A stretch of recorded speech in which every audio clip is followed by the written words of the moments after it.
ओम श्री हनुमते नमः। आप सभी का आपके अपने YouTube चैनल जय मां कंजित में हार्दिक स्वागत है। आज आप सुनिए हनुमान जी की व्रत कथा। व्यास जी ने कहा, एक बार नैमिषारण्य तीर्थ में 80,000 मुनि एकत्रित होकर पुराणों के ज्ञाता श्री सूत जी से पूछने लगे, हे महामुनि, आपने हमें अनेक पुराणों की कथाएं सुनाई हैं। अब कृपा करके हमें ऐसा व्रत और कथा बताएं जिसके करने से संतान की प्राप्ति हो तथा मनुष्यों को रोग शोक अग्नि सर्व दुख आदि का भय दूर हो जाए, क्योंकि कलयुग में सभी जीवों की आयु बहुत कम है। फिर इस पर उन्हें रोग और चिंता के कष्ट लगे रहेंगे, तो फिर वे श्री हरि के चरणों में अपना ध्यान कैसे लगा सकेंगे। श्री सूत जी बोले, हे मुनियों, आपने लोक कल्याण के लिए बहुत ही उत्तम बात पूछी है। एक बार युधिष्ठिर ने भगवान श्री कृष्ण से लोक कल्याण के लिए यही प्रश्न किया था। भगवान श्री कृष्ण और युधिष्ठिर का संवाद तुम्हारे सामने कहता हूँ, ध्यान देकर सुनो। एक समय पांडवों की सभा में श्री कृष्ण जी बैठे हुए थे। तब युधिष्ठिर ने भगवान श्री कृष्ण से प्रश्न किया, हे प्रभु नंद नंदन गोविंद, आपने मेरे लिए अनेकों कथाएं सुनाई हैं। आज आप कृपा करके ऐसा व्रत या कथा सुनाएं जिसके करने से मनुष्य को रोग चिंता का भय समाप्त हो जाए और उसको पुत्र की प्राप्ति हो। हे प्रभु, बिना पुत्र के जीवन व्यर्थ है। पुत्र के बिना मनुष्य नरकगामी होता है। पुत्र के बिना मनुष्य पितृ ऋण से छुटकारा नहीं पा सकता और ना ही उसका पुण्यज्ञ नामक नरक से उद्धार हो सकता है। अतः पुत्रदायक व्रत बतलाए। श्री कृष्ण भगवान बोले, हे राजन, मैं एक प्राचीन इतिहास सुनाता हूँ, आप ध्यान पूर्वक सुने। कुंडलपुर नामक एक नगर था। उसमें नंदा नामक एक ब्राह्मण रहता था। भगवान की कृपा से उसके पास सब कुछ था, फिर भी वे बहुत दुखी था। इसका कारण ये था कि ब्राह्मण की स्त्री सुनंदा के कोई संतान नहीं थी। सुनंदा पतिव्रता थी, भक्ति पूर्वक श्री हनुमान जी की आराधना करती थी। मंगलवार के दिन व्रत करके अंत में भोजन बनाकर हनुमान जी का भोग लगाने के बाद स्वयं भोजन करती थी। एक बार मंगलवार के दिन ब्राह्मणी गृह कार्य की अधिकता के कारण हनुमान जी को भोग ना लगा सकी, तो इस पर उसे बहुत दुख हुआ। उसने कुछ भी नहीं खाया और अपने मन में प्रण किया कि अब तो अगले मंगलवार को ही हनुमान जी को भोग लगाकर अन्न जल ग्रहण करूंगी। ब्राह्मणी सुनंदा प्रतिदिन भोजन बनाती, श्रद्धा पूर्वक पति को खिलाती, परंतु स्वयं भोजन नहीं करती और मन ही मन श्री हनुमान जी की आराधना करती थी। इस प्रकार 6 दिन बीत गए और ब्राह्मणी सुनंदा अपने निश्चय के अनुसार भूखी प्यासे निराहार रही। अगले मंगलवार को ब्राह्मणी सुनंदा प्रातः काल ही बेहोश होकर गिर पड़ी। ब्राह्मणी सुनंदा की इस असीम भक्ति के प्रभाव से श्री हनुमान जी बहुत प्रसन्न हुए और प्रकट होकर बोले, हे सुनंदा, मैं तेरी भक्ति से बहुत प्रसन्न हूँ, तू उठ और वर मांग। सुनंदा अपने आराध्य देव श्री हनुमान जी को आगे देखकर आनंद की अधिकता से विवल हो श्री हनुमान जी के चरणों में गिरकर बोले, हे प्रभु, मेरी कोई संतान नहीं है, कृपा करके मुझे संतान प्राप्ति का आशीर्वाद दे, आपकी अति कृपा होगी। श्री महावीर जी बोले, तेरी इच्छा पूर्ण होगी, तेरे एक कन्या पैदा होगी, उसके अष्टांग प्रतिदिन सोना दिया करेंगे। इस प्रकार कहकर श्री महावीर जी अंतर ध्यान हो गए। ब्राह्मणी सुनंदा बहुत हर्षित हुई और सभी समाचार अपने पति से कहा। ब्राह्मण देव कन्या का वरदान सुनकर कुछ दुखी हुए, परंतु सोना मिलने की बात सुनी तो बहुत प्रसन्न हुए। विचार किया कि ऐसी कन्या के साथ मेरी निर्धनता भी समाप्त हो जाएगी। श्री हनुमान जी की कृपा से वे ब्राह्मणी गर्भवती हुई और 10वें महीने में उसे बहुत ही सुंदर पुत्री प्राप्त हुई।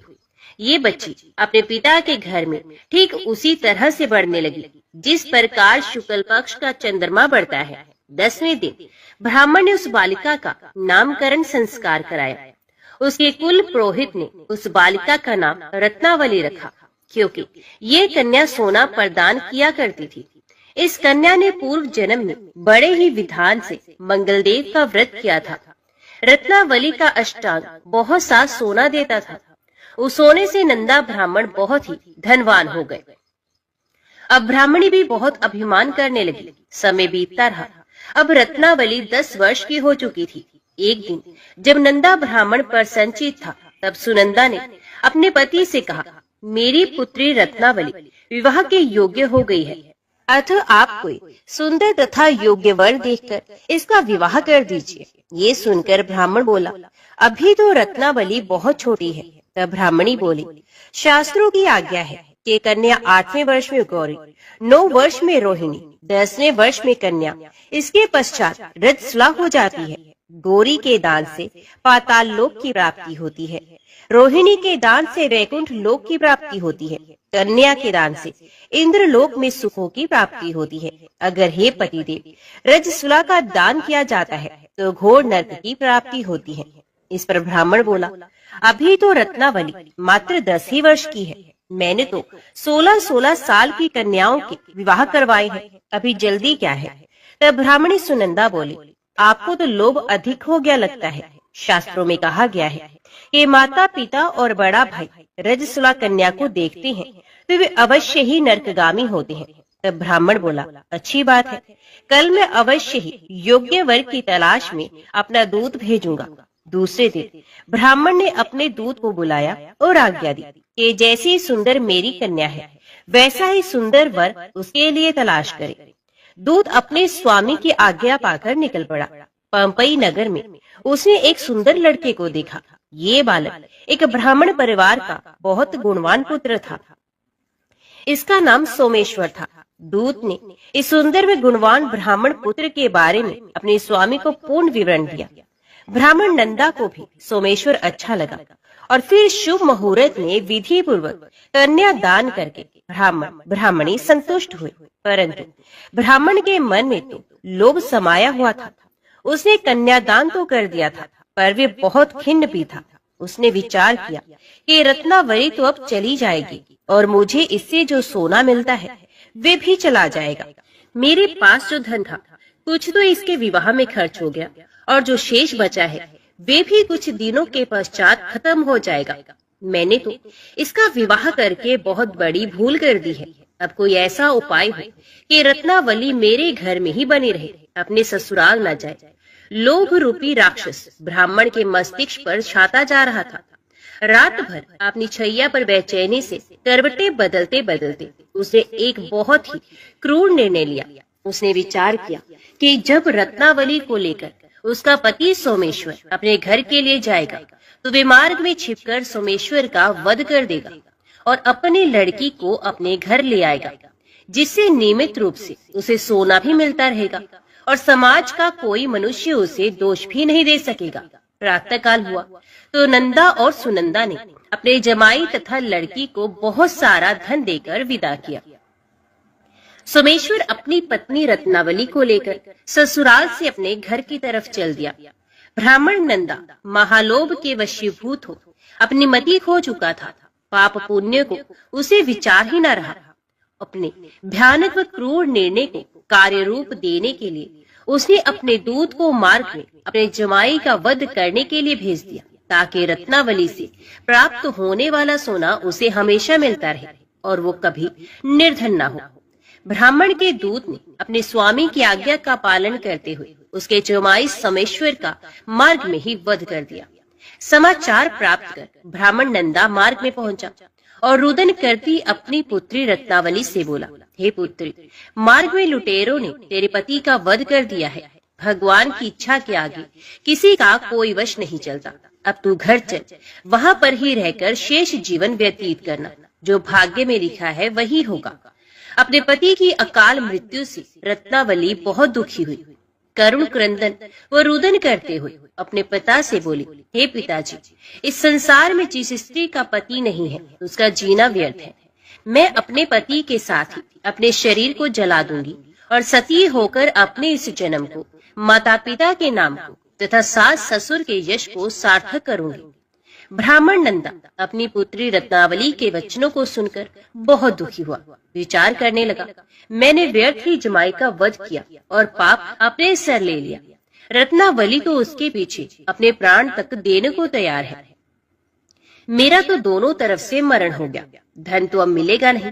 जमाई वध के पाप के फलस्वरूप यम यातना भी भुगतनी पड़ेगी। ये सोचकर वे बहुत खिन्न हुआ। सोमेश्वर की चिता बनाई गई। रत्नावली सती होने की इच्छा से अपने पति का सर अपनी गोद में रखकर चिता में बैठ गई। जैसे ही सोमेश्वर की चिता को अग्नि लगाई गई, वैसे ही प्रसन्न हो मंगल देव वहां प्रकट हुए और बोले, हे रत्नावली, मैं तेरी पति भक्ति से बहुत प्रसन्न हूँ, तू वर मांग। रत्नावली ने अपने पति का जीवन दान मांगा।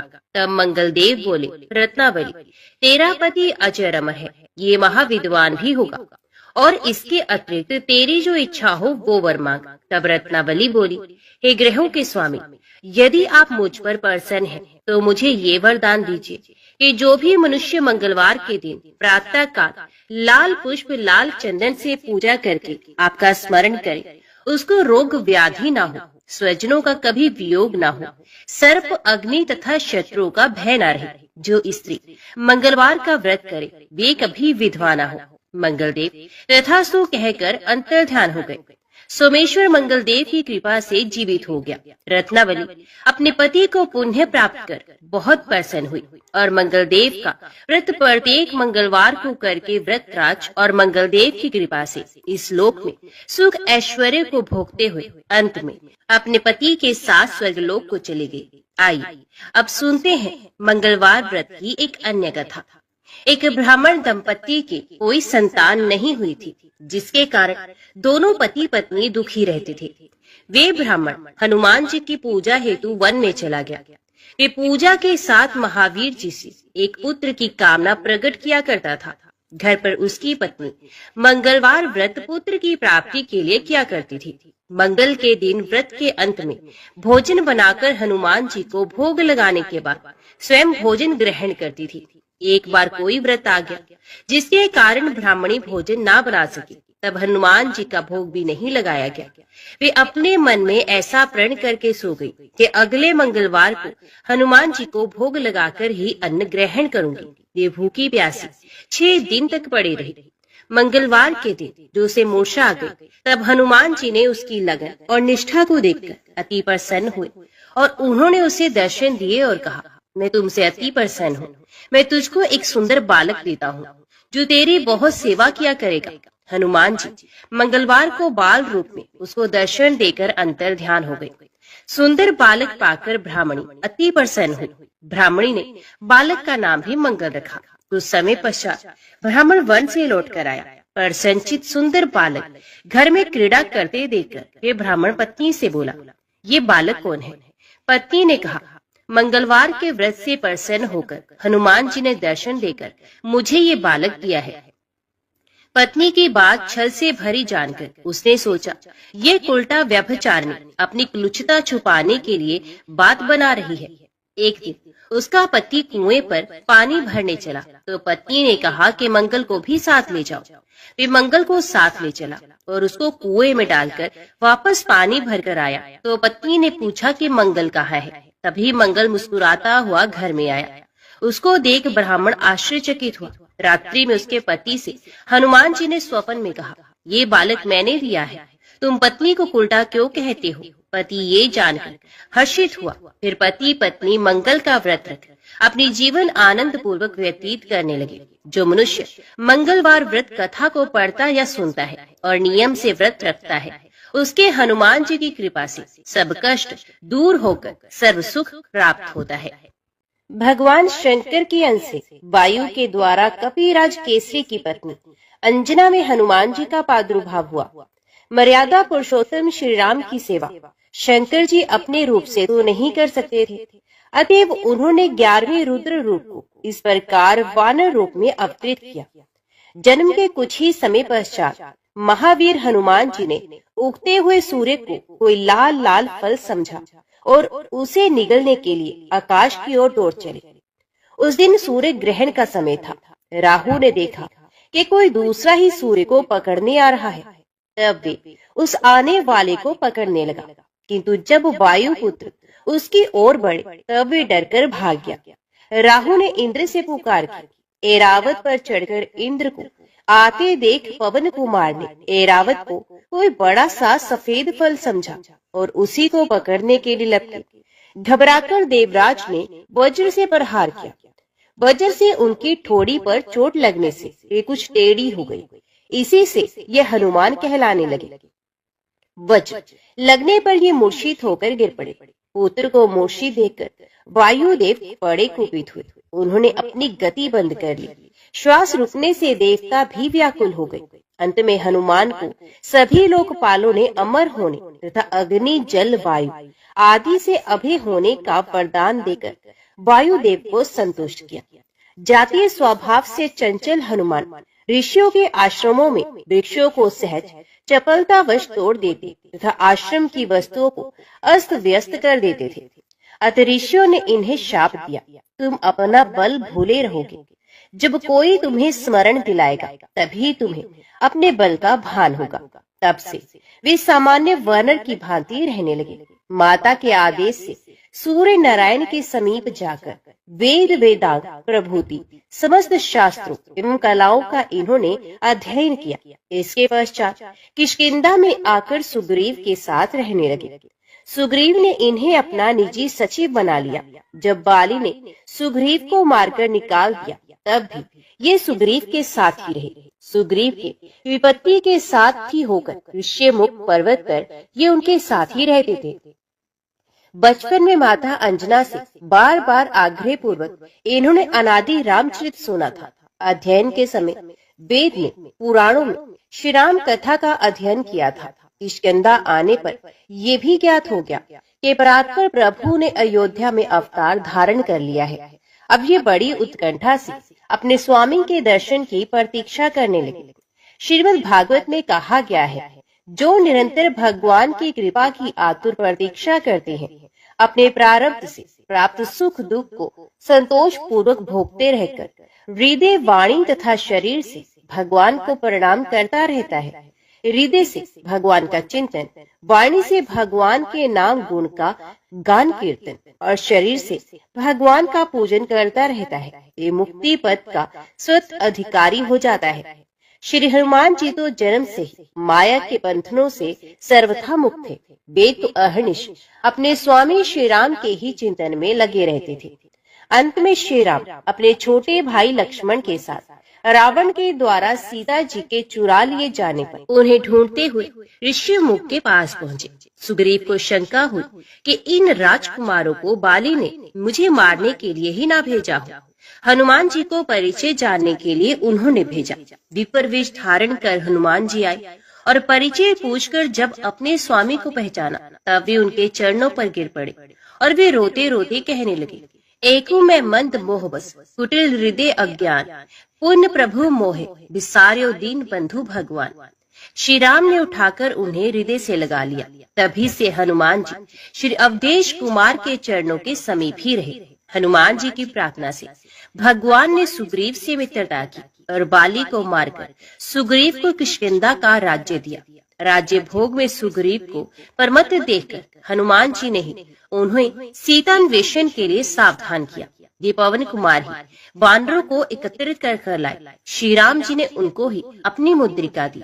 100 योजन समुद्र लांघने का प्रश्न आने पर जब जामवंत जी ने हनुमान जी को उनके बल का स्मरण दिलाकर कहा कि आपका तो अवतार ही राम कार्य संपन्न करने के लिए हुआ है, तब अपनी शक्ति का बोध कर केसरी नंदन उठकर खड़े हुए। देवताओं के द्वारा भेजी हुई नाग माता सुरसा को संतुष्ट करके समुद्र में छिपी राक्षसी सिंहिका को मारकर हनुमान जी लंका पहुँचे। द्वार रक्षिका लंकनी को एक घूंसे में सीधा करके छोटा रूप धारण कर ये लंका में रात्रि के समय प्रविष्ट हुए। विभीषण जी से पता पाकर अशोक वाटिका में जानकी जी के दर्शन किए। उनको आश्वासन देकर अशोक वन को उजाड़ डाला। रावण के भेजे राक्षसों तथा रावण पुत्र अक्षय कुमार को मार दिया। मेघनाद इन्हें इसी प्रकार बांधकर राजसभा में ले गया।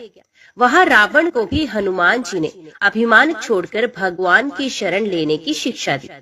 राक्षस राज की आज्ञा से उनकी पूंछ में आग लगा दी गई। इन्होंने उसी अग्नि से सारी लंका को जला दिया। सीता जी से छिन्न स्वरूप चूड़ामणि लेकर भगवान के समीप लौट आए। समाचार पाकर श्री राम ने युद्ध के लिए प्रस्थान किया। समुद्र पर सेतु बांधा गया। संग्राम हुआ और अंत में रावण अपने समस्त अनुचर बंधु बांधवों के साथ मारा गया। युद्ध में श्री हनुमान जी का पराक्रम, उनका शौर्य, उनकी वीरता सर्वोपरि रही। वानरी सेना के संकट के समय ये सदा सहायक रहे। राक्षस उनकी हुंकार से ही कांपते थे। लक्ष्मण जी जब मेघनाथ की शक्ति से मूर्छित हो गए, तब मार्ग में पाखंडी कालनेमी को मारकर द्रोणाचल को हनुमान जी उखाड़ लाए और इस प्रकार संजीवनी औषधि आने से लक्ष्मण जी को चेतना प्राप्त हुई। माया भी अहि रावण जब माया करके राम लक्ष्मण को युद्ध भूमि से चुरा ले गया, तब पाताल जाकर अहि रावण का वध करके हनुमान जी ही श्री राम जी और भाई लक्ष्मण जी के साथ वहां आए।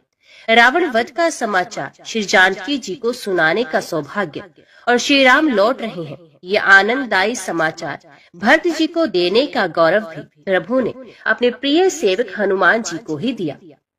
हनुमान जी विद्या, बुद्धि, ज्ञान तथा पराक्रम की मूर्ति हैं, किंतु इतना सब होने पर भी इन्होंने कभी अभिमान नहीं किया। अभिमान उन्हें कभी छू तक नहीं पाया। जब वे लंका जलाकर अकेले ही रावण का मान मर्दन करके प्रभु के पास लौटे और प्रभु ने पूछा कि त्रिभुवन विजय रावण की लंका को तुम कैसे जला सके, तब उन्होंने उत्तर दिया, शाखा मृग के बड़ मनुसाई, शाखा ते शाखा पर जाए, नाग सिंधु हाटक पुरजारा, निश्चय गन मदन विपुजारा, सो सब तब प्रताप रघुराई, नाथ न कछु मोरु भ्रपताई। हनुमान जी की भक्ति तो अतुलनीय है। अयोध्या में राज्याभिषेक हो जाने पर भगवान ने सबको पुरस्कृत किया। सबसे अमूल्य अयोध्या के कोष की सर्वश्रेष्ठ मणियों की माला श्री जानकी जी ने अपने कंठ से उतारकर हनुमान जी के गले में डाल दी। हनुमान जी मणियों को ध्यान से देख देख कर तोड़ने लगे और मुख में डालकर फोड़ने भी लगे। दुर्लभ रत्नों को इस प्रकार नष्ट होते देख कुछ लोगों को बड़ा कष्ट हुआ, कुछ ने उन्हें रोका भी। हनुमान जी ने कहा, मैं इनमें भगवान का नाम तथा उनकी मूर्ति ढूंढ रहा हूँ। जिस वस्तु में मेरे स्वामी श्री सीता राम का नाम ही ना हो, जिसमें उनकी मूर्ति ना हो, ये तो व्यर्थ है। प्रश्न करने वाले ने पूछा, क्या आपके शरीर में वे मूर्ति और नाम है? तुरंत अपने नखों से हनुमान जी ने छाती का चमड़ा फाड़कर सबको दिखाया। उनके रोम रोम में राम ये परम दिव्य नाम अंकित था और उनके हृदय में श्री जनक नंदिनी जी के साथ सिंहासन पर बैठे महाराज धीराज श्री अवधेय जी की भुवन सुंदर मूर्ति विराजमान थी। सब लोग जय जयकार करने लगे। भगवान ने हनुमान जी को हृदय से लगा लिया। हनुमान जी आजन्म नैष्ठिक ब्रह्मचारी हैं, व्याकरण के महान पंडित हैं, वेदज्ञ हैं, ज्ञान शिरोमणि है, बड़े विचारशील, तीक्ष्ण बुद्धि तथा अतुल पराक्रमी है। श्री हनुमान जी बहुत निपुण संगीतज्ञ और गायक भी हैं। एक बार देवऋषि दानवों के महान सम्मेलन में जलाशय के तट पर भगवान शंकर तथा देवऋषि नारद जी आदि गा रहे थे। अन्य देवऋषि दानव भी योग दे रहे थे। इतने में ही हनुमान जी ने मधुर स्वर से ऐसा सुंदर गान आरंभ किया कि जिसे सुनकर उन सबके मुख मलिन हो गए, जो बड़े उत्साह से गा बजा रहे थे, और सभी अपना अपना गान छोड़कर मोहित हो गए और चुप होकर सब सुनने लगे। उस समय केवल हनुमान जी ही गा रहे थे। जब तक पृथ्वी पर श्री राम की कथा रहेगी, तब तक पृथ्वी पर रहने का वरदान उन्होंने स्वयं प्रभु से मांग लिया। श्री राम जी के अश्वमेध यज्ञ में अश्व की रक्षा करते समय जब अनेक महासंग्राम हुए, तब उनमें हनुमान जी का पराक्रम ही सर्वत्र विजयी हुआ। महाभारत में भी केसरी कुमार का चरित्र है। वे अर्जुन के रथ की ध्वजा पर बैठे रहते थे। उनके बैठे रहने से अर्जुन के रथ को कोई पीछे नहीं हटा सकता था। कई अवसरों पर उन्होंने अर्जुन की रक्षा भी की। एक बार भीम, अर्जुन और गरुड़ जी को अपने अभिमान से भी बचाया था। कहते हैं कि हनुमान जी ने अपने वज्रनख से पर्वत की शिलाओं पर एक रामचरित काव्य लिखा था। उसे देखकर महर्षि वाल्मीकि को दुख हुआ कि यदि वह काव्य लोक में प्रचलित हुआ तो मेरे आदि काव्य का समादर नहीं होगा। ऋषि को संतुष्ट करने के लिए हनुमान जी ने वे शिलाएं समुद्र में डाल दी। सच्चे भक्त में यश मान बढ़ाई की इच्छा का लेश भी नहीं होता। वे तो अपने प्रभु का पावन यशी लोक में गाता है। श्री राम कथा श्रवण, राम नाम कीर्तन के हनुमान जी अनन्य प्रेमी हैं। जहाँ भी राम नाम का कीर्तन या राम कथा होती है, वहाँ वे गुप्त रूप से आरंभ में ही पहुँच जाते हैं। दोनों हाथ जोड़कर सर से लगाए सबसे अंत तक वहाँ पर ही खड़े रहते हैं। प्रेम के कारण उनके नेत्रों से बराबर आंसू झरते रहते हैं। उन अनन्य तथा अतुल्य श्री राम भक्त के पावन पद कमलों में अनंत नमस्कार। व्यास जी कहते हैं, जो लोग राम राम राम इस मंत्र का उच्चारण करते हैं, खाते पीते सोते चलते और बैठते समय, सुख में या दुख में राम मंत्र का जप करते हैं, उन्हें दुख दुर्भाग्य आदि व्याधि का भय नहीं रहता। उनकी आयु संपत्ति और बल प्रतिदिन बढ़ते रहते हैं। राम का नाम लेने से मनुष्य भयंकर पाप से छूट जाता है, वे नरक में नहीं पड़ता और अक्षय गति को प्राप्त होता है। लंकापति रावण के वध के बाद जब अयोध्यापति प्रभु श्री राम की कीर्ति दूर दूर तक फैल रही थी और वे मर्यादा पुरुषोत्तम कहलाने लगे थे, तब एक दिन महादेव शिव की इच्छा भी मर्यादा पुरुषोत्तम श्री राम से मिलने की हुई। पार्वती जी को संग लेकर महादेव जी कैलाश पर्वत से उतरकर अयोध्या नगरी के रास्ते पर चल पड़े। भगवान शिव और माता पार्वती को आया देखकर राम जी बहुत खुश हुए और माता जानकी ने उनका उचित आदर सत्कार किया और स्वयं भोजन बनाने के लिए रसोई में चले गए। इसी बीच भगवान शिव ने श्री राम जी से पूछा, आपके सेवक हनुमान जी दिखाई नहीं दे रहे हैं। तब श्री राम बोले, वे बगीचे में हैं। शिव जी ने श्री राम जी से बगीचे में जाने की अनुमति मांगी और पार्वती जी का हाथ थामकर बगीचे में आ गए। बगीचे की खूबसूरती देखकर उनका मन मोहित हो गया। आम के एक घने वृक्ष के नीचे हनुमान जी दीन दुनिया से बेखबर गहरी नींद में सोए हुए थे और एक ले में खराटों से राम नाम की ध्वनि उठ रही थी। चकित होकर शिवजी और माता पार्वती एक दूसरे की ओर देखने लगे। माता पार्वती मुस्कुरा उठी और वृक्ष की डालियों की ओर इशारा किया। राम नाम सुनकर पेड़ की डालियां भी झूमने लगी थी और इनके बीच से भी राम नाम उच्चारित हो रहा था। शिवजी इस राम नाम की धुन में मस्त मगन होकर खुद भी राम राम कहकर नाचने लगे। माता पार्वती जी ने भी अपने पति का अनुसरण किया और अपने कोमल पैर थिरकाने लगी। शिवजी और माता पार्वती जी के नृत्य से ऐसी झनकार उठी कि स्वर्ग लोक के देवता गण भी आकर्षित होकर बगीचे में आ गए और राम नाम की धुन में सभी मस्त हो गए। माता जानकी भोजन तैयार करके प्रतीक्षा कर रही थी, परंतु संध्या घिरने पर भी अतिथि नहीं पधारे। तब अपने देवर लक्ष्मण जी को बगीचे में भेजा। लक्ष्मण जी तो स्वयं को श्री राम का सेवक ही मानते थे, इसलिए बगीचे में आकर जब उन्होंने धरती पर स्वर्ग का नजारा देखा तो स्वयं भी राम नाम की धुन में झूम उठे। महल में माता जानकी जी परेशान हो रही थी। अभी तक भोजन ग्रहण करने कोई भी क्यों नहीं आया। उन्होंने श्री राम जी से कहा, भोजन ठंडा हो रहा है, चलिए हम ही जाकर बगीचे में से सभी को ले आए।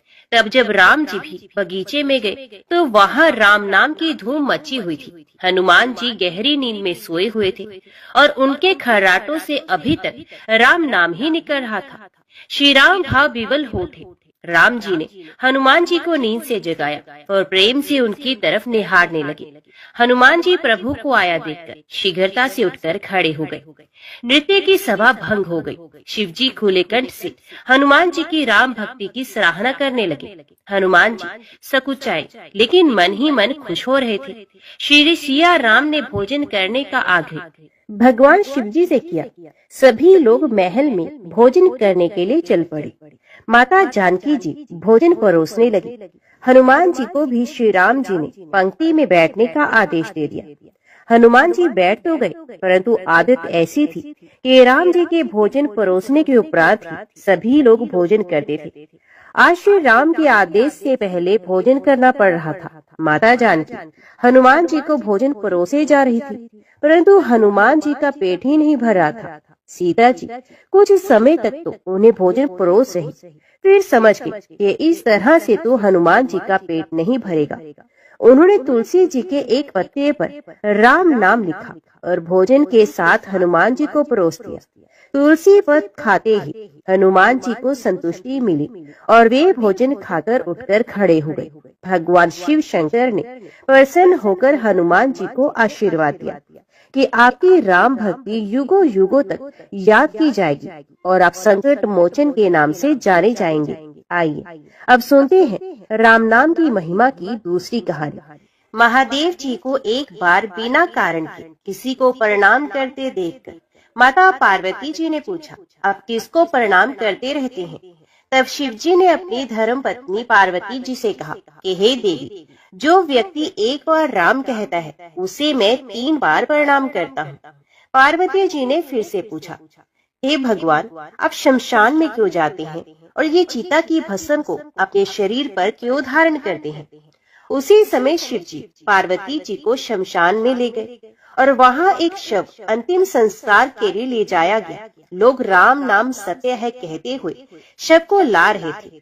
शिव जी ने कहा कि देखो पार्वती, इस शमशान की ओर जब लोग आते हैं तो राम नाम का स्मरण करते हुए आते हैं और इस शव के निमित्त से कई लोगों के मुख से मेरा अति प्रिय दिव्य राम नाम निकलता है। उसी को सुनने के लिए मैं शमशान में आता हूँ और इतने लोगों के मुख से राम नाम का जप करवाने में निमित्त बनने वाले इस शव का मैं सम्मान करता हूँ, प्रणाम करता हूँ और अग्नि में जलने के बाद उसकी भस्म को अपने शरीर पर लगा लेता हूँ। राम नाम बुलवाने वाले के प्रति मुझे इतना प्रेम है। एक बार शिव जी कैलाश पर पहुँचे और पार्वती जी से भोजन मांगा। तब पार्वती जी विष्णु सहस्त्र नाम का पाठ कर रही थी। पार्वती जी ने कहा, अभी पाठ पूरा नहीं हुआ है, कृपया थोड़ी देर प्रतीक्षा कीजिए। तब शिव जी ने कहा, इसमें तो समय और श्रम दोनों लगेंगे। संत लोग जिस तरह से सहस्रनाम को छोटा कर लेते हैं और नित्य जपते हैं, वैसा उपाय कर लो। तो पार्वती जी ने पूछा कि वे उपाय कैसे करते हैं, मैं सुनना चाहती हूँ। तो शिव जी ने बताया, केवल एक बार राम कह लो, इससे तुम्हें सहस्त्र नाम भगवान के 1000 नाम लेने का फल मिल जाएगा। एक राम नाम 1000 दिव्य नामों के समान है। तब पार्वती जी ने वैसा ही किया। भगवान बोले, श्री राम राम रामेति रामे राम मनोरमे सहस्त्र नाम तत् तुल्हे राम नाम वरानने। ये राम नाम सभी आपदाओं को हरने वाला, सभी संपदा को देने वाला दाता है। सारे संसार को विश्राम या शांति प्रदान करने वाला है। इसलिए मैं इसे बार बार प्रणाम करता हूँ। भवसागर की सभी समस्याओं और दुखों के बीजों को भून कर रख देने वाला, समूल नष्ट कर देने वाला, सुख संपत्तियों को अर्जित करने वाला, यमदूतों को खदेड़ने वाला केवल राम नाम का जप है। इसलिए प्रयास पूर्वक स्वयं भी राम नाम जपते रहना चाहिए और दूसरों को भी प्रेरित करके राम नाम जपना चाहिए। इससे अपना और दूसरों का तुरंत कल्याण हो जाता है। यही सबसे सुलभ और अचूक उपाय है। इसलिए हमारे देश में प्रणाम राम राम कहकर किया जाता है। आइए अब सुनते हैं बिल वृक्ष की महिमा। एक बार नारद जी ने भोलेनाथ जी की स्तुति करके प्रभु से पूछा कि हे प्रभु, आपको प्रसन्न करने के लिए सबसे उत्तम और सुलभ साधन क्या है? त्रिलोकीनाथ, आप तो निर्विकार और निष्काम है, आप सहज ही प्रसन्न हो जाते हैं। फिर भी मेरे जानने की इच्छा है कि आपको क्या प्रिय है। तब शिव जी बोले, नारद जी, वैसे तो मुझे भक्त के भाव सबसे प्रिय है, फिर भी आपने पूछा है तो मैं बताता हूँ। मुझे जल के साथ साथ बिलपत्र बहुत प्रिय है। जो अखंड बिलपत्र मुझे श्रद्धा से अर्पित करते हैं, मैं उन्हें अपने लोक में स्थान देता हूँ। नारद जी भगवान शंकर और माता पार्वती की वंदना करके अपने लोक को चले गए। उनके जाने के पश्चात पार्वती जी ने शिव जी से पूछा कि हे प्रभु, मेरी ये जानने की बड़ी तीव्र इच्छा हो रही है कि आपको बिलपत्र इतने प्रिय क्यों है। कृपया करके मेरी जिज्ञासा को शांत कीजिए। तब शिव जी बोले, हे शिव, बिल के पत्ते मेरे जटा के समान है। उसका त्रियत्र यानी 3 पत्ते ऋग्वेद, यजुर्वेद और सामवेद हैं। शाखाएं समस्त शास्त्र का स्वरूप है। बिलपत्र को आप पृथ्वी का कल्प वृक्ष समझे, जो ब्रह्मा विष्णु और शिव स्वरूप है। हे पार्वती, स्वयं महालक्ष्मी जी ने शैल पर्वत पर बिल वृक्ष रूप में जन्म लिया। इस कारण भी बेल का वृक्ष मेरे लिए अति प्रिय है। महालक्ष्मी जी ने बिल का रूप धरा। ये सुनकर पार्वती जी कौतूहल में पड़ गई और पार्वती जी ने कौतूहल में उपजी जिज्ञासा को रोक न पाई। उन्होंने पूछा, देवी लक्ष्मी ने आखिर बिल वृक्ष का रूप क्यों लिया? आप ये कथा विस्तार से कहे। तब भोलेनाथ ने देवी पार्वती जी को कथा सुनाना आरंभ किया। हे देवी, सतयुग में ज्योति रूप में मेरे अंश का रामेश्वर लिंग था। ब्रह्मा आदि देवों ने उसका विधिवत पूजन अर्चन किया था। इसका परिणाम ये हुआ कि मेरे अनुग्रह से वाणी देवी सबकी प्रिय हो गई। वे भगवान विष्णु को सतत प्रिय हो गई। मेरे प्रभाव से भगवान केशव के मन में वाग देवी के लिए जितनी प्रीति उत्पन्न हुई, वे स्वयं लक्ष्मी जी को नहीं भाई। लक्ष्मी देवी का श्री हरि के प्रति मन में कुछ दुराव पैदा हो गया और वे चिंतित और रुष्ट होकर चुपचाप परम उत्तम श्री शैल पर्वत पर चले गए। वहाँ उन्होंने तप करने का निश्चय किया और उत्तम स्थान का चयन करने लगे। महालक्ष्मी ने उत्तम स्थान का निश्चय करके मेरे लिंग विग्रह की उग्र तपस्या प्रारंभ की। उनकी तपस्या कठोरतम होती जा रही थी। हे परमेश्वरी, कुछ समय के बाद महालक्ष्मी जी ने मेरे लिंग विग्रह से थोड़ा उद्धम में एक वृक्ष का रूप धारण कर लिया और अपने पत्तों और पुष्पों द्वारा निरंतर मेरा पूजन करने लगी। इस तरह महालक्ष्मी जी ने लाखों वर्षों तक घोर आराधना की। अंततः उन्हें मेरा अनुग्रह प्राप्त हुआ। मैं वहाँ प्रकट हुआ और देवी से इस घोर तप की आकांक्षा पूछकर वर देने को तैयार हुआ। महालक्ष्मी जी ने मांगा कि श्री हरि के हृदय में मेरे भाव से वाग देवी के लिए जो स्नेह हुआ है वे समाप्त हो जाए। तब शिव जी बोले, मैंने महालक्ष्मी जी को समझाया, श्री हरि के हृदय में आपके अतिरिक्त किसी और के लिए कोई प्रेम नहीं। वाग्देवी के प्रति उनका प्रेम नहीं अपितु श्रद्धा है। ये सुनकर लक्ष्मी जी प्रसन्न हो गई और उन्हें भगवान श्री विष्णु के हृदय में स्थित होकर निरंतर उनके साथ विहार करने लगी। पार्वती जी, महालक्ष्मी के हृदय का एक बड़ा विकार इस प्रकार दूर हो गया। इस कारण हरि प्रिया उसी वृक्ष रूप में सर्वथा अतिशय भक्ति में भरकर यत्न पूर्वक मेरी पूजा करने लगी। हे पार्वती, इसी कारण विश्व का वृक्ष, उसके पत्ते का फूल आदि मुझे बहुत प्रिय है। मैं निर्जन स्थान में बिल वृक्ष का आश्रय लेकर रहता हूँ। बेल वृक्ष को सदा सर्व तीर्थ में एवं सर्व देव माना चाहिए। बेलपत्र, बिल फूल, बिल वृक्ष अथवा बिल काष्ठ के चंदन से जो मेरा पूजन करता है वे भक्त मेरा अति प्रिय है। बेल वृक्ष को शिव के समान ही समझो, ये मेरा शरीर है। जो बेल पर चंदन से मेरा नाम अंकित करके मुझे अर्पण करता है, मैं उसे सभी पापों से मुक्त कर अपने लोक में स्थान देता हूँ। हे देवी, उस व्यक्ति को स्वयं लक्ष्मी जी भी नमस्कार करती हैं, जो मेरा पूजन करती हैं। जो बिल्व मूल में प्राण छोड़ता है उसको रुद्र देह प्राप्त होता है और ऐसे मनुष्य पर सदैव ही माता लक्ष्मी की कृपा रहती है और साथ ही साथ भगवान नारायण की कृपा भी उन पर सदैव बनी रहती है। तो प्रेम से बोलो, भगवान शिव और माता पार्वती की जय। आइए अब सुनते हैं मंगलवार को सुनी जाने वाली मंगला गौरी माता की पौराणिक कथा। कुरु देश में कीर्ति नामक एक विद्वान कीर्ति शली शत्रुओं का नाश करने वाला 64 कलाओं का ज्ञाता तथा धनुर्विद्या में कुशल राजा हुआ। पुत्र के अलावा अन्य सभी शुभ चीजें उस राजा के पास थी, इसलिए वे राजा संतान के विषय में अत्यंत चिंतित हुआ और जब ध्यान पूर्वक देवी की आराधना करने लगा तब उसकी कठोर तपस्या से प्रसन्न हो गई और उससे ये वचन बोली कि हे सूरत, वर मांगो। तब श्रुत कीर्ति बोला, हे देवी, यदि आप मुझ पर प्रसन्न हैं तो मुझे सुंदर पुत्र दीजिए। हे देवी, आपकी कृपा से अन्य किसी भी वस्तु का अभाव नहीं है। तब उसका ये वचन सुनकर पवित्र मुस्कान वाली देवी ने कहा, राजन, तुमने अत्यंत दुर्लभ वर मांगा है, फिर भी कृपावश मैं तुम्हें अवश्य दूंगी। किंतु हे राजन सुनिए, यदि परम गुण पुत्र चाहते हैं तो वे केवल 16 वर्ष जीवित रहेगा और यदि रूप तथा विद्या से पुत्र चाहते हो तो दीर्घ जीवी होगा। देवी का वचन सुनकर राजा चिंतित हुआ और पुनः अपनी पत्नी से परामर्श करके उसने गुणवान तथा सभी शुभ लक्षणों से संपन्न 16 वर्ष की आयु वाला पुत्र मांगा।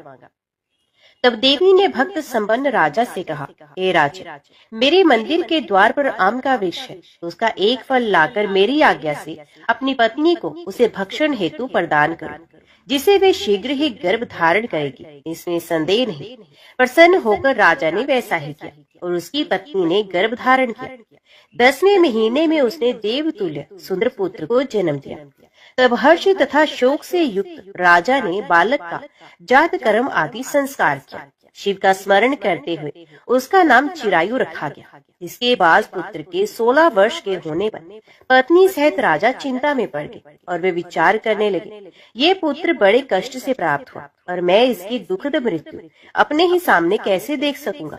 ऐसा विचार करके राजा ने पुत्र को उसके मामा के साथ काशी भेज दिया। प्रस्थान के समय राजा की पत्नी ने अपने भाई से कहा कि आप मेरे पुत्र को काशी ले जाइए। मैंने भगवान मृत्युंजय से पूर्व में पुत्र के लिए प्रार्थना की थी और कहा था कि हे विश्वेश्वर, अब जगतपति की यात्रा के लिए मैं उस पुत्र को अवश्य भेजूंगी। अतः आप मेरे पुत्र को आज ही ले जाइए और सावधानी पूर्वक इसकी रक्षा कीजिएगा। अपनी बहन की बात सुनकर भांजे के साथ वे चल पड़ा। कई दिनों तक चलते चलते वे आनंद नामक नगर में पहुंचा। वहाँ सभी प्रकार की समृद्धियों वाला संपन्न वीरसेन नाम वाला राजा रहता था। उस राजा की एक सर्व लक्षण संपन्न युवावस्था प्राप्त मनोहर और रूप लावण्यमयी मंगला गौरी नामक कन्या थी। उत्तम सौंदर्य अभिवृद्धि को प्राप्त वे कन्या किसी समय सखियों के साथ नगर के उपवन में क्रीड़ा करने के लिए गई हुई थी। उसी समय वे चिरायु तथा उसका मामा वे दोनों भी वहां पहुंच गए और उन कन्याओं को देखने की लालसा से वहीं विश्राम करने लगे। इसी बीच विनोद पूर्वक क्रीड़ा करती हुई उन कन्याओं में से किसी एक ने कुपित होकर राजकुमारी को कुवचन कह दिया। तब उस अशुभ वचन को सुनकर राजकुमारी ने कहा कि तुम अनुचित बातें क्यों बोल रही हो? मेरे कुल में तो इस प्रकार की कोई नहीं। मंगला गौरी की कृपा से तथा उनके व्रत के प्रभाव से विवाह के समय जिसके सर पर मेरे हाथ से अक्षत पड़ेंगे वे यदि अल्पायु वाला भी होगा तो चिरंजीवी हो जाएगा। इसके बाद वे सभी कन्याएं अपने अपने घर चली गई। उसी दिन राजकुमारी का विवाह था, बल्कि देश के दृढ़ धर्मा नामक राजा के सुकेतु नाम वाले पुत्र के साथ उसका विवाह निश्चित किया गया था। वे सुकेतु कुरूप तथा बहरा था। तब सुकेतु के साथ आए हुए उन लोगों ने विचार किया कि इस समय कोई दूसरा श्रेष्ठ वर ले जाना चाहिए और विवाह संपन्न हो जाने के बाद वहां सुकेतु पहुंच जाए। तो उन लोगों ने चिरायु के मामा के पास जाकर याचना की कि आप इस बालक को हमें दे दीजिए, जिससे हमारा कार्य सिद्ध हो जाए। इस पृथ्वी पर परोपकार के समान दूसरा कोई धर्म नहीं। तब उनकी बात सुनकर चिरायु का मामा मन ही मन बहुत प्रसन्न हो, क्योंकि इसने उपवन में पहले ही कन्या मंगला गौरी की बात सुनी थी। फिर भी उसने एक बार कहा कि आप लोग इसे किस लिए मांग रहे हैं? कार्य की सिद्धि हेतु वस्त्र अलंकार आदि मांगे जाते हैं, व्रतों को कभी कहीं नहीं मांगा जाता। तथापि आप लोगों का सम्मान करने के लिए मैं इसे दे रहा हूँ। इसके बाद चिरायु को वहाँ ले जाकर उन लोगों ने विवाह संपन्न कराया। सप्तपदी आदि के हो जाने पर रात्रि में शिव पार्वती की प्रतिमा के समक्ष उस चिरायु ने हर्ष युक्त होकर मंगला गौरी के साथ शयन किया। उसी दिन चिरायु के 16 वर्ष पूर्ण हो चुके थे और अर्धरात्रि में साक्षात काल सर्प रूप में वहाँ आ गया। इसी बीच संयोगवश राजकुमारी जाग गई। उसने उस महासर्प को वहाँ देखा और भय से व्याकुल होकर कांपने लगी। तभी उस कन्या ने धैर्य धारण किया, 16 उपचारों से सर्प की पूजा की और पीने के लिए दूध दिया। उसे दीनता भरी वाणी में उस सर्प की प्रार्थना की और स्तुति की। मंगला गौरी प्रार्थना करने लगी, मैं उत्तम व्रत करूंगी जिससे मेरे पति जीवित रहें। ये जिस तरह से चिरकाल तक जीवित रहें, अब वैसा कीजिए। इतने में सर्प वहाँ स्थित एक कमंडल में प्रवेश कर गया। उस मंगला गौरी ने अपनी कंचुकी से उस कमंडल का मुंह बांध दिया। इसी बीच उसका पति अंगड़ाई लेकर जाग गया और अपनी पत्नी से बोला कि हे प्रिय, मुझे भूख लगी है। तभी अपनी माता के पास जाकर खीर लड्डू आदि ले आई और उसके द्वारा दिए भोज्य पदार्थ को उसने प्रसन्न मन होकर खाया। भोजन के बाद हाथ धोते समय उसके हाथ से अंगूठी गिर पड़ी। तांबूल खाकर वे पुनः सो गया। उसके बाद मंगला गौरी कमंडल को फेंकने के लिए जाने लगी। विधि की कैसी गति है! उस कमंडल में से बाहर की ओर जगमग करती हुई हार कांति को देखकर वे आश्चर्यचकित हो गई। घट में स्थित उस हार को उसने अपने कंठ में धारण किया। इसके बाद कुछ रात शेष रहते ही चिरायु का मामा आकर उसे ले गया। इसके बाद वर पक्ष के लोग सुकेतु को वहां ले आए उसे देखकर मंगला गौरी ने कहा कि ये मेरा पति नहीं है। तब उन सभी ने उससे कहा कि हे शुभी, तुम ये क्या बोल रही हो? यहाँ तुम्हारा कोई परिचायक हो तो उसे हम लोगों को बताओ। मंगला गौरी बोली, जिसने रात में 9 रत्नों से बनी अंगूठी दी है, उसकी अंगुली में इसे डालकर परिचायक निशानी देख ले। मेरे पति ने रात्रि में मुझे जो हार दिया था उसके रत्नों का समुदाय कैसा है, उस बात को ये बताए। ये तो कोई अन्य ही है। इसके अलावा रात में परस्पर भाषण तथा भोजन आदि जो कुछ किया गया था उसे भी ये बता दे, तब ये निश्चय ही मेरे पति है। इस प्रकार उसका वचन सुनकर सभी ठीक है कहने लगे, किंतु जब एक भी बात ना मिली तब सभी ने सुकेतु को उसका पति होने से निश्चित कर दिया और वर पक्ष वाले जिस तरह से आए थे उसी तरह से वापस चले गए। उसके बाद अपने वंश को बढ़ाने वाली महायश से संपन्न तथा परम मनस्वी मंगला गौरी के पिता ने अन्नपान आदि का सत्र चलाया। उन्होंने वर पक्ष का वृत्तांत कानों कान सुन लिया। ये स्वरूप से कुरूप होने के कारण लोगों के द्वारा किसी अन्य को वर के रूप में आदर पूर्वक लाया गया था। तब उन्होंने अपनी कन्या को पर्दे के भीतर बिठा दिया। उसके बाद 1 वर्ष बीतने पर यात्रा करके चिरायु अपने मामा के साथ ये देखने आया कि विवाह के बाद वहाँ क्या हुआ। तब भीतर से उसे देखकर वे मंगला गौरी अत्यंत प्रसन्न हुई और माता पिता से बोली कि मेरे पति आ गए हैं। तब राजा ने अपने स्वजनों को बुलाकर पूर्व में कहे गए सभी परिचायकों को निशानी को देकर मंद मुस्कान वाली अपनी कन्या चिरायु को सौंप दी। निशिष्ट जनों को साथ लेकर विवाह का उत्सव कराया गया। इसके बाद राजा वीर सिंह ने वस्त्र आभूषण आदि सेना, घोड़े, रथ और अन्य भी बहुत सी सामग्रियां देकर उन्हें विदा किया। उसके बाद कुल को आनंदित करने वाला वे चिरायु पत्नी तथा मामा को साथ लेकर सेना के साथ अपने नगर पहुंचा। लोगों के मुख से उसे आया हुआ सुनकर उसके माता पिता को विश्वास नहीं हुआ। उन्होंने सोचा ये प्रारब्ध अन्यथा कैसे हो सकता है। इतने में अपने माता पिता के पास आया और स्नेह से परिपूर्ण वे चिरायु भक्ति पूर्वक उनके चरणों में गिर पड़ा। तब अपने पुत्र का मस्तक सुनकर उन दोनों ने परम आनंद प्राप्त किया। पुत्र वधू मंगला गौरी ने भी सास ससुर को प्रणाम किया। तब सास उसे अपनी गोद में बिठाकर सारा वृत्तांत शीघ्रता पूर्वक पूछने लगी। हे महामुनि, तब पुत्र वधू ने भी मंगला गौरी के उत्तम व्रत महात्म्य तथा जो कुछ घटित हुआ था वे सब वृत्तांत बताया। जो कोई भी इसका श्रवण करता है या इसको कहता है उसके सभी मनोरथ पूर्ण हो जाते हैं, इसमें संदेह नहीं। प्रेम से बोली, मंगला गौरी माता की जय।